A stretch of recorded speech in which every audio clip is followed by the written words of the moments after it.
Dans un environnement technologique en perpétuelle mutation, la cybersécurité constitue une problématique majeure pour les entreprises. Si les services informatiques sont en première ligne, la protection contre les attaques extérieures est devenue un combat partagé pour tous. Au centre du jeu, les DSI, en abrégé directeurs des systèmes d'information, doivent mettre en place des solutions nécessaires à la sécurisation des données.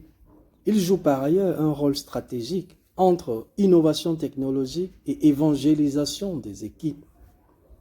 Au moment où la cybercriminalité explose, la sécurité informatique doit être érigée en priorité d'un point de vue technique, économique, mais aussi éthique. Quelques défis à relever face à la cybersécurité. Premièrement, intéressons-nous au ransomware. De quoi s'agit-il concrètement?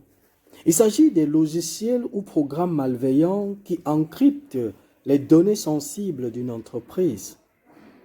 Une fois l'opération réalisée, une rançon est alors demandée pour autoriser le déchiffrement. Parfois caché dans une simple pièce jointe, l'impact d'un ransomware peut être terrible. Deuxièmement, parlons des deepfakes, notamment l'IA comme accélérateur majeur. Avec l'avènement de l'intelligence artificielle, les deepfakes incarnent une menace concrète et préoccupante. Grâce à de nouveaux services, il n'a jamais été aussi facile de modifier les images et les vidéos avec un rendu d'un réalisme satisfaisant. Même pour des personnes aguerries aux manipulations graphiques, démêler le vrai faux est aujourd'hui bien délicat. Grâce à l'intelligence artificielle, la production de fausses images dans le but de nuire est devenue un jeu d'enfant.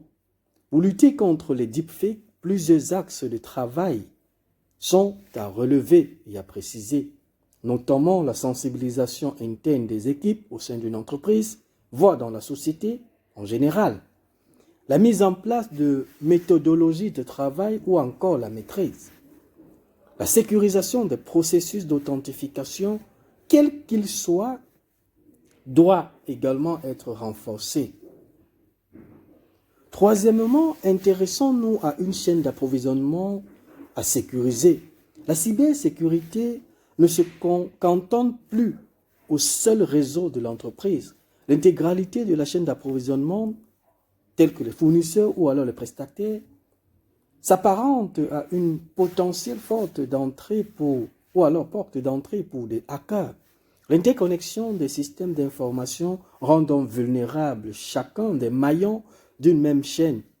Avec du recul, on se rend compte que bon nombre des attaques trouvent leur explication dans la vulnérabilité d'un partenaire, par exemple. Pour éviter cette situation, mieux vaut collaborer en amont avec leurs équipes.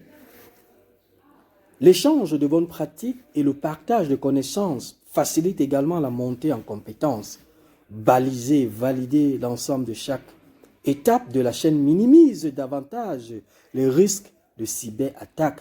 Quatrièmement, l'attaque par un déni de service, un classique en perpétuelle évolution.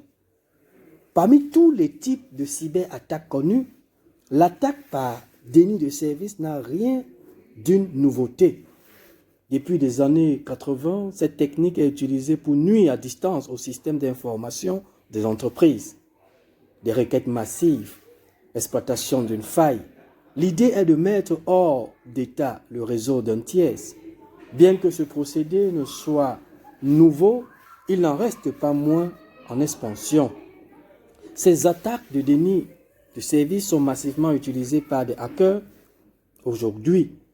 Certains secteurs sont davantage touchés, comme récemment celui de la crypto-monnaie. Si les attaques de déni de service n'ont rien d'une nouveauté, elles ont alors évolué avec le temps, c'est-à-dire des attaques par voie directe, carpet bombing. Par exemple, une mise à niveau régulière des équipes s'impose donc, dans ce cas, en occurrence des pare-feux adaptifs, des CDN, Et enfin, des APT à l'attaque des entreprises.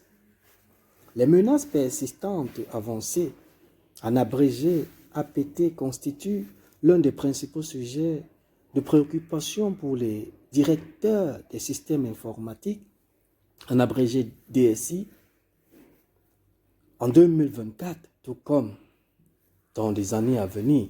Si initialement elle ciblait plutôt les infrastructures étatiques, le resserrement autour de secteurs d'activité spécifiques doit alerter davantage nos États.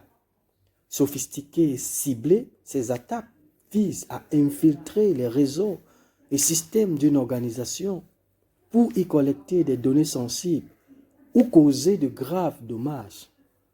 La surveillance en temps réel, l'authentification multifacteur et la segmentation réseau restent et demeurent des solutions qui existent aux heures actuelles. Pour lutter donc contre des APT, en abrégé menaces persistantes avancées, il faut instaurer un plan de réponse essentiellement. La continuité informatique comme mission principale au sein des entreprises.